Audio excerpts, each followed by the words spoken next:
agora mais uma edição do Contracapa.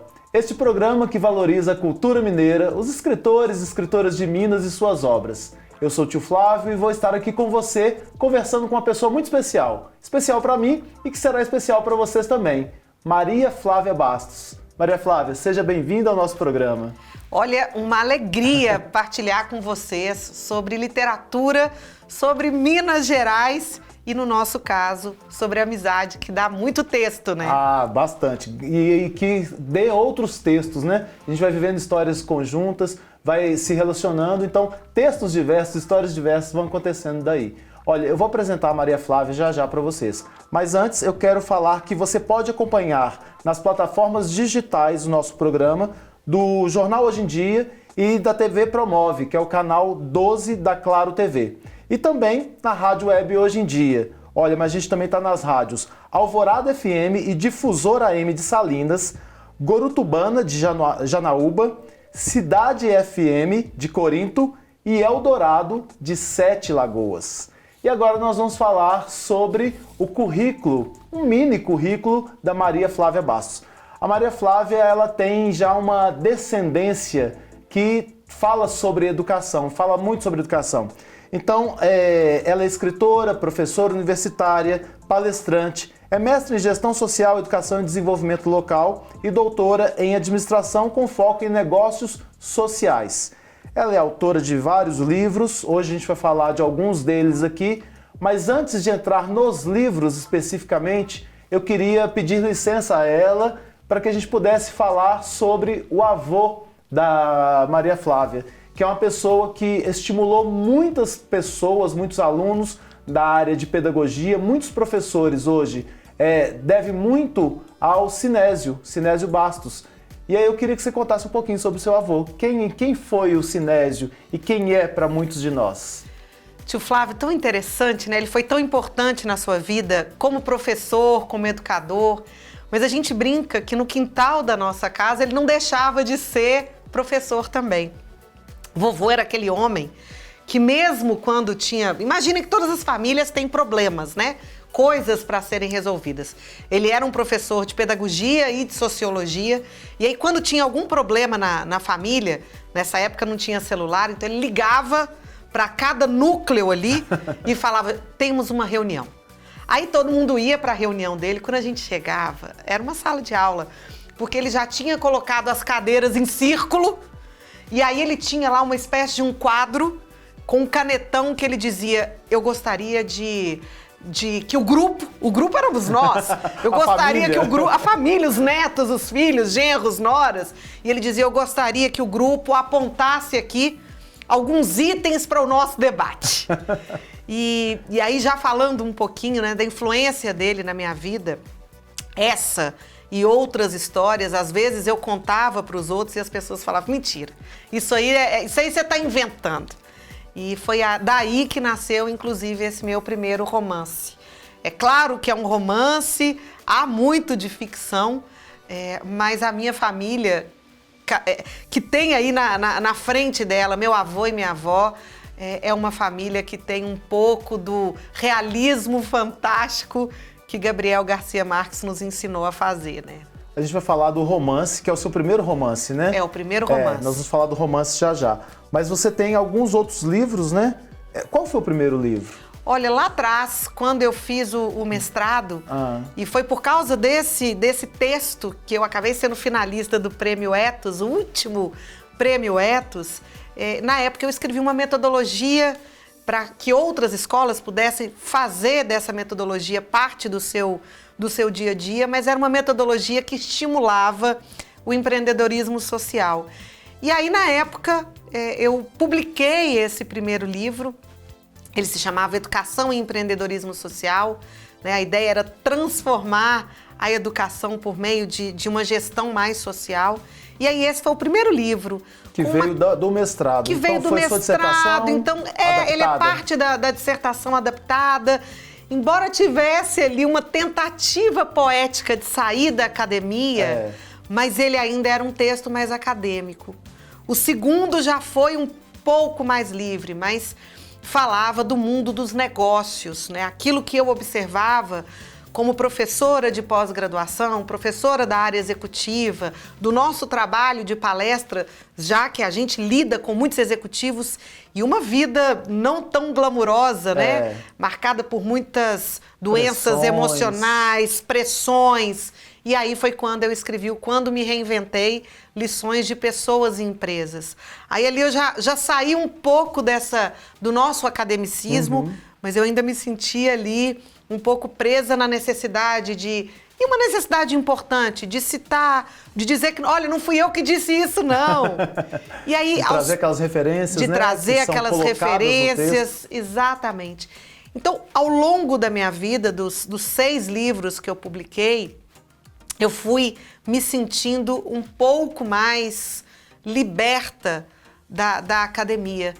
Tanto que o meu primeiro livro de literatura, que tem um nome ligado à poesia, mas não é um livro de poesias, mas ele se chama E Só Restou a Poesia, é um livro de crônicas. Ali foi o meu primeiro livro de literatura.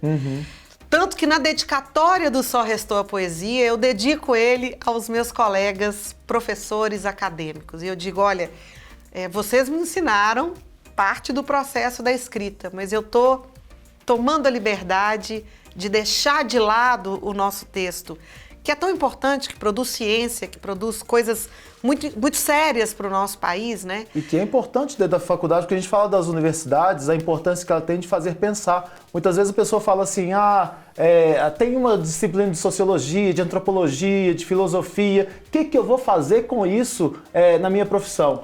Vai te ajudar a pensar, vai te ajudar a abrir possibilidades. A ideia é necessária. Ela é necessária e nos ajuda a ter o que a gente chama de senso crítico, né?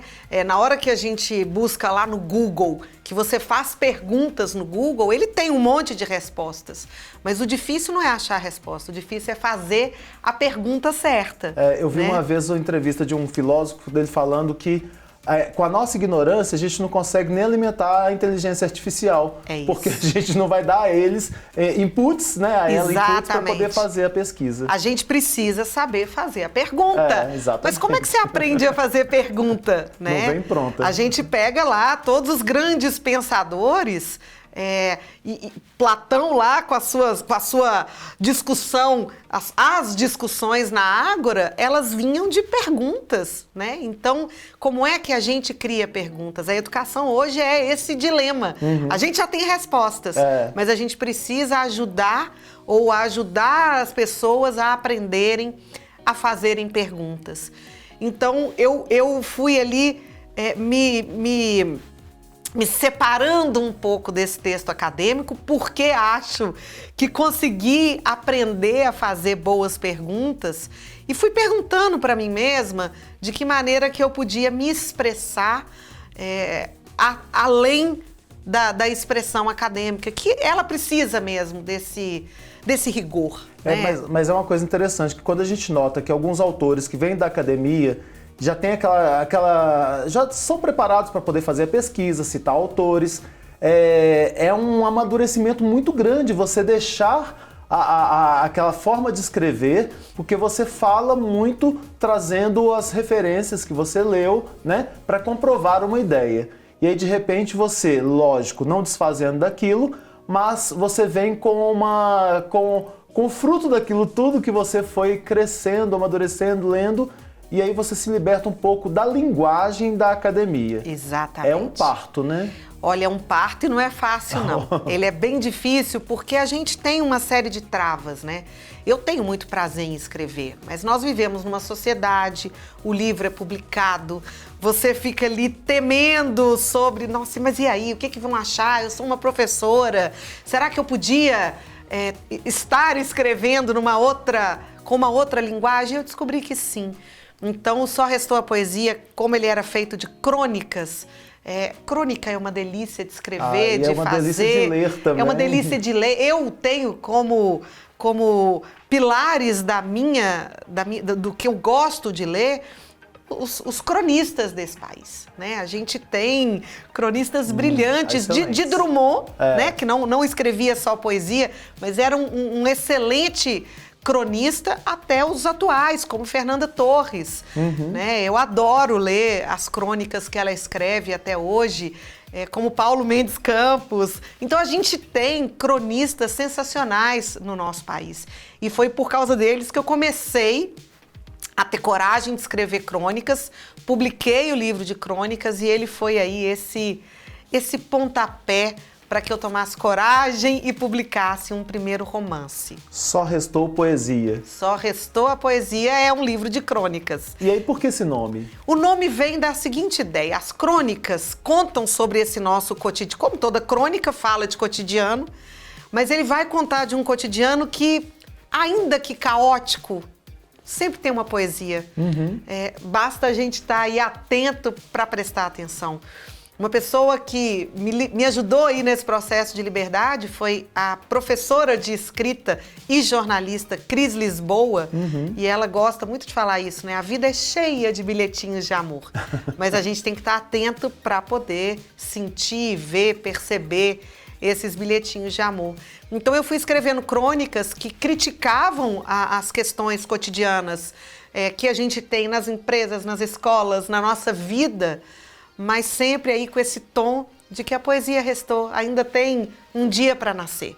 A noite foi difícil, o dia anterior foi sufocante, mas o sol sempre nasce e a gente sempre tem um recomeço. E sempre tem uma poesia para que a gente possa suportar, né, o caos da vida. Então o livro foi escrito com esse tom. E que me deu coragem para escrever o romance depois. A gente vai falar desse romance daqui a pouquinho, mas quando a gente fala dessa questão do perceber a poesia no dia a dia, a gente está tão treinado a ver as coisas ruins e isso não é algo de agora, né? Não. A gente traz os nossos antepassados lá de trás, que viviam nas cavernas, né, como dizem, e aí que ouvia um barulho lá fora, eles estando nas cavernas, e já associavam alguma coisa ruim que os pudesse pegar, né, matá-los, pela experiência própria.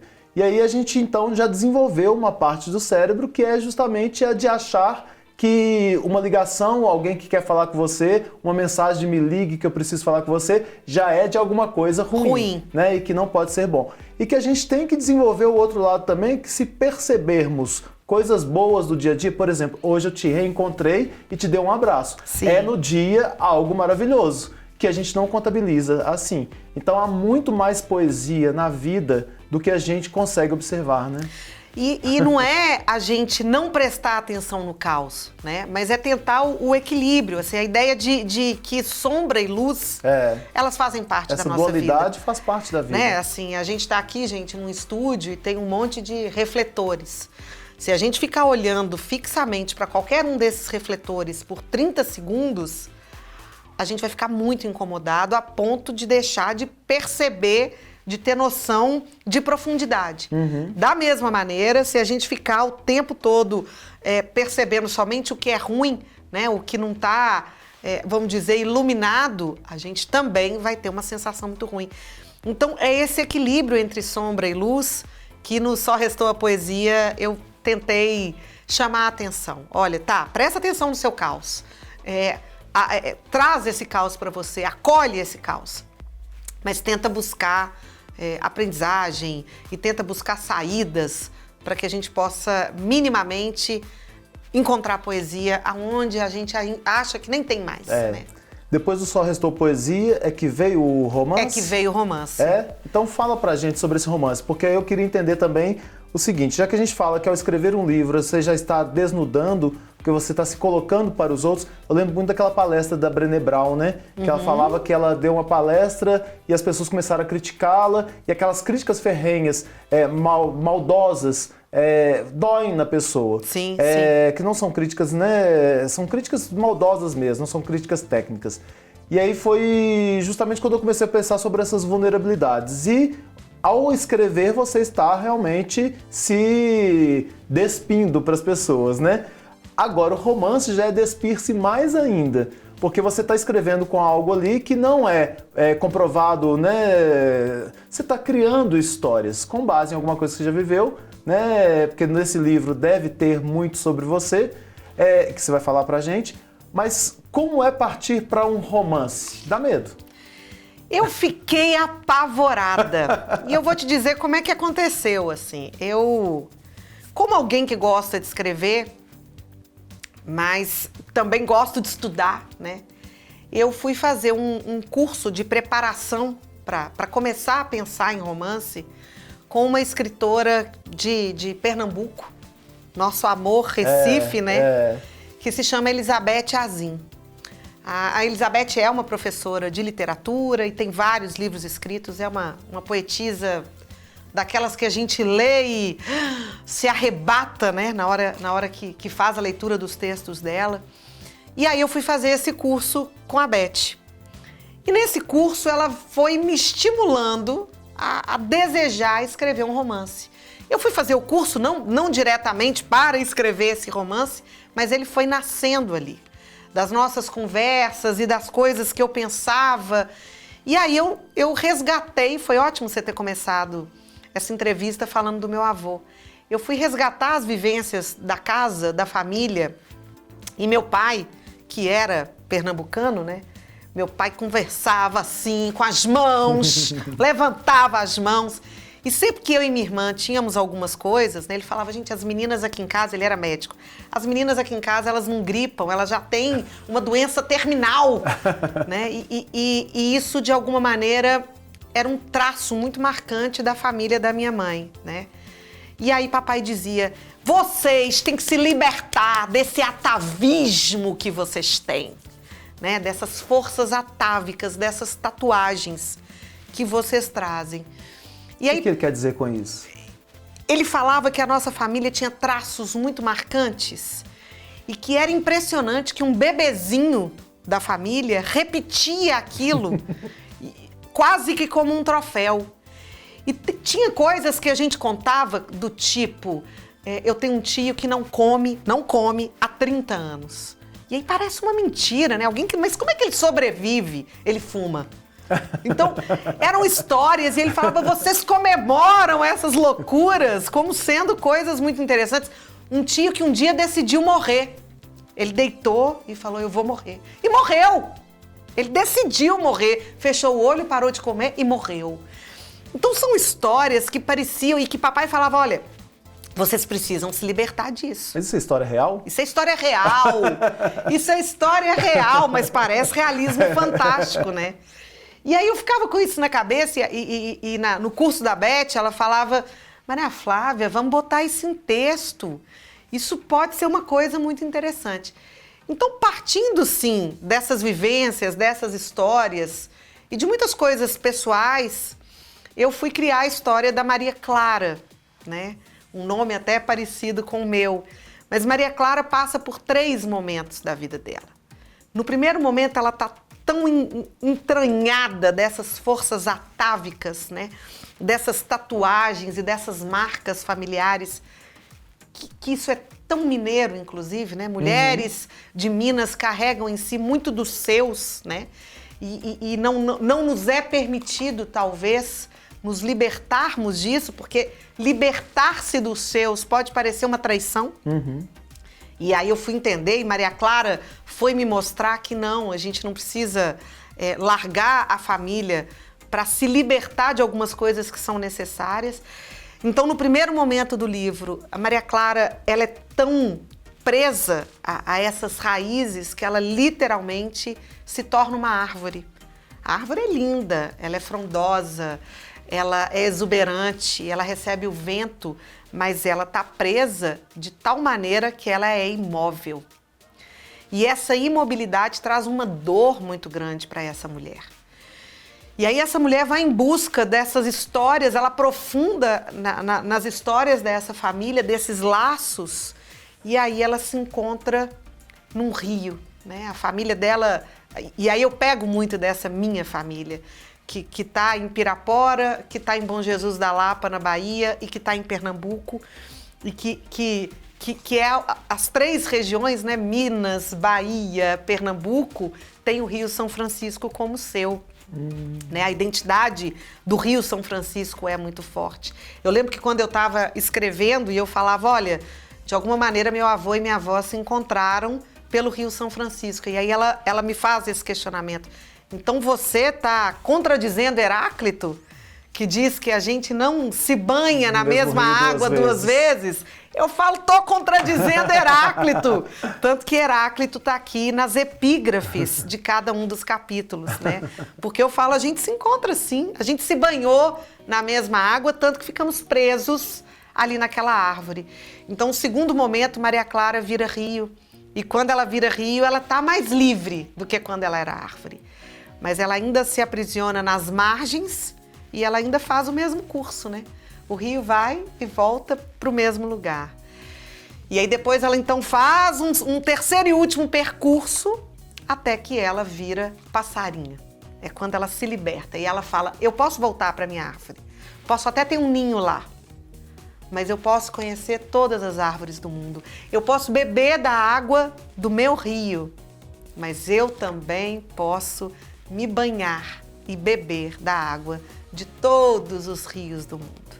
Nossa, então é essa a história. O sair da árvore para se tornar rio já é um passo imenso, né? Imenso! Não é uma coisa que a gente faz num passo de mágica. E o tornar-se de rio para o passarinho já é outro passo, é outro momento.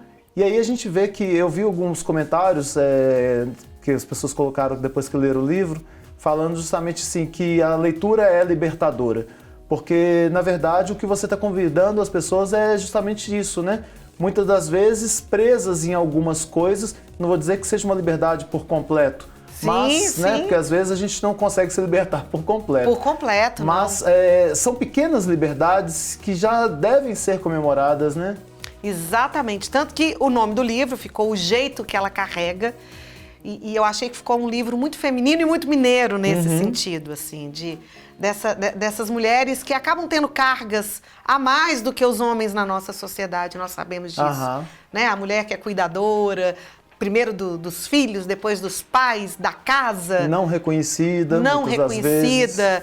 E o livro, assim, eu ainda recebi um presente, ele foi feito pela Gulliver Editora, e foi ilustrado. A gente tem aí 3 ilustrações da Maria Clara Árvore, Maria Clara Rio, Maria Clara Pássaro, que foram feitas por uma xará minha, vê que interessante. Maria Flávia Vanucci, ela fez as ilustrações do livro. O livro termina exatamente com a ilustração da Clara ganhando asas, assim, a última página é a ilustração belíssima, aqui, olha, não sei se dá para ver, das asas de Maria Clara, feitas por Maria Flávia Vanucci, minha xará. Que também está na capa. Que também está na capa, A capa também é a Maria Clara de asas já. E me fala um pouquinho mais sobre esse título. Você falou das cargas, né? Por que mostra aí de novo ele? O jeito que ela carrega. Por que o jeito e o que se carrega? O primeiro título que o livro teria seria atávico, que era esse texto, esse termo que meu pai usava. Mas aí, aos poucos, a gente ficou com medo de que atávico não fosse uma palavra tão palatável, tão conhecida. E aí, começamos a pensar como traduzir o atavismo, né? Essa tatuagem. E aí, até mineiramente, de novo, falando, né? A gente usa muito esse termo. Mas isso é jeito... isso é a cara de tio Flávio, o jeito que tio Flávio carrega. Dele, né? Isso é o jeitinho de tio Flávio. Eu fui ali, vi um projeto e falei, nossa, isso é jeito de tio Flávio. É o jeitinho dele, né? Essa coisa que a gente traz. E aí, o carregar veio no sentido da carga mesmo, né? Porque nós temos cargas que são muito boas, inclusive.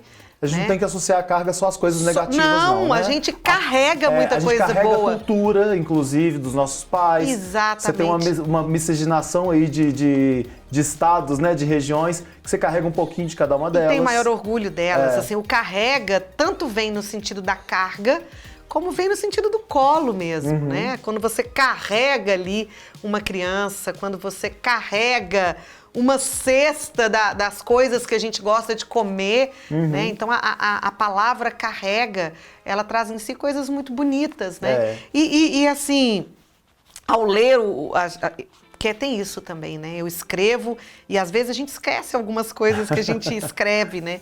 E aí fui relendo algumas coisas e fui achando isso, assim, o jeito que ela carrega tá dentro do texto de alguma maneira. Tem muita gente que me pergunta sobre essa questão do escrever. Sempre tive o sonho de escrever, mas isso não é para mim. né? Isso não é, porque quem sou eu para escrever um livro? E há várias histórias, eu falo, gente, aqui em Minas nós temos pessoas que têm histórias tão maravilhosas que essas histórias têm que brotar. Eu falei na apresentação do programa que a gente tem, entre aspas, enterradas muitas histórias, que às vezes elas morrem ali mesmo, porque as pessoas não têm a coragem, a oportunidade, o conhecimento de fazê-las brotar. E o programa é justamente para poder tentar mostrar aquilo que brota ou estimular que se brote no terreno tão fértil que a gente tem em Minas Gerais. Você buscou, né? Você quis buscar para fazer o romance o que a gente chama de um escritor fantasma, né? Que é ou não? Não, nem foi um escritor fantasma. Não. O nome do que eu procurei a gente chama de preparador. Eu fui escrevendo.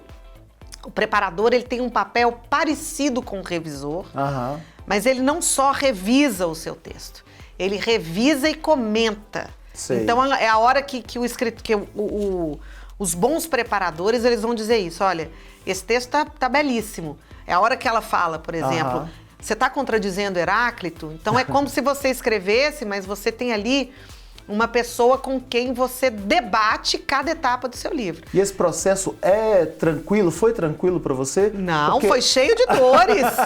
Tranquilo nada.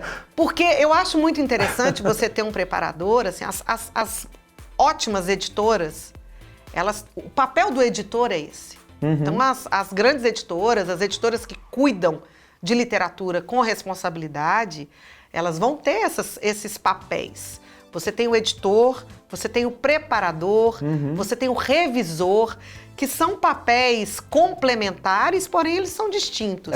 O escritor fantasma, aí é outra história. É bom até a gente contar aqui para o pessoal o que é um escritor fantasma. O escritor fantasma, ele tem a função, geralmente é um escritor, poderia ser eu, poderia ser você, que vai escrever o livro para alguém que não tem, que não se sente apto à escrita. Tem até uma boa ideia e fala, tio Flávio, eu tenho uma ideia de livro. Então, o escritor fantasma, ele vai pegar a sua história e vai escrever para você. Ele escreve sozinho, então. Sozinho, ele escreve essa para... orientação. Então ele não... Eu pensei que houvesse uma interação maior dele com você, que ele fosse pegando suas ideias. Mas ele escreve para você. Entendi. Esse preparador, então, ele vai... E nem sempre, assim, é bom a gente até dizer, por isso que o escritor fantasma é fantasma, porque tem muita gente que vai ter o livro lá, mas não foi ele que escreveu. Isso. Então tem um pouquinho do DNA, mas a escrita foi de outro. A escrita foi feita por outra pessoa. Né? E eu falo justamente dessa questão do ser traumático, né? Por isso que eu te perguntei se foi, porque quem está acostumado já está na academia, já tem uma escrita própria, e aí você olha, você revisa, você passa para alguém revisar, mas ela não entra no mérito do conceito. O preparador, o editor, o revisor, eles são figuras muito importantes na literatura, mas eles não entram na sua história. Ele não vai dizer para você o que você deve fazer. Ele muito mais te ajuda nesse processo, assim, né? Quando ela fala de Heráclito, aí caberá a mim, escritora, buscar Heráclito, buscar essa fonte e ver onde eu quero colocar isso. É isso que eu até contei, gente, quando eu cheguei conversando com o tio Flávio, falando da minha editora, né, da Gulliver Editora, com quem eu tô há alguns anos, e contando um caso sobre o meu editor, que falou, olha, nesse final eu acho que você está começando a ficar um pouco cansada, será que você não deve voltar e pensar um pouco mais? Eu acho que o livro estava numa cadência ótima e de repente eu senti um cansaço aí no final. Essa é a ideia do editor, essa é a ideia do preparador. Ótimo. Ele prepara o seu texto, ele vai te dando sinais ali, e por isso é dolorido, porque você tem ali aquela carga toda de escrever. O último livro escrito, não só escrito, o último livro publicado de Gabriel Garcia Marques, ele vem contando exatamente sobre isso. Ele estava passando por um problema, ele estava perdendo a própria memória. Ele estava, né, a velhice vai trazendo algumas coisas, e no caso dele, um pouco da perda da própria memória. Né? Um homem que foi um prêmio Nobel de literatura. E aí ele escreve esse último livro, que eram para ser crônicas publicadas sobre a história de uma mulher, de Ana Madalena, só que ele vai sentindo essa falta.